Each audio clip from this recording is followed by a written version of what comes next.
ఎందుకంటే మహిళలకు బీపీ లేదు, షుగర్ లేదు, రోగం లేదు, నొప్పి లేదు.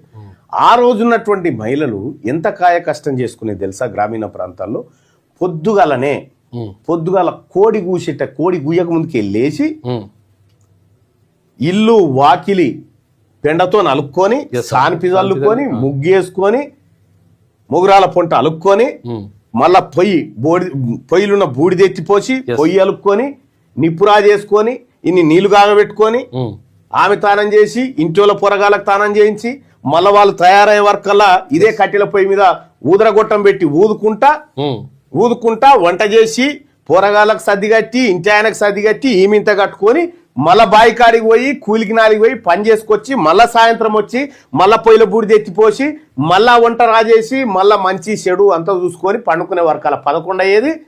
ఆమె లేచుడు 4 గంటలకు అయ్యేది. ఇగో ఇది వాళ్ళ జీవన విధానం. అంతే. ఇవాళ పరిస్థితి లేకుండా అయిపోయింది.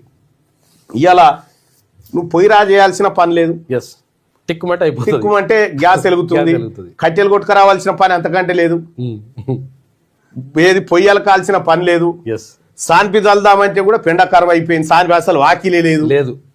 ఈ రకంగా ప్రజల జీవన విధానంలో మార్పులు వచ్చిన తర్వాత ఇక మహిళల్లో కాదు అందరిలో కూడా బీపీలు వస్తాయి. ఇక ఊదాలంటే పొయ్యి కూడా అవసరం లేదు. ఊదుడు ఎక్కడిది, ఇంకా ఊదుడు దాంతో ప్రాణాయామం అవుతుండేనట. నుత్తే ప్రాణాయామం. అప్పుడు ఆ పని ఉండే. ఇప్పుడు మొత్తం మారిపోయిన జీవన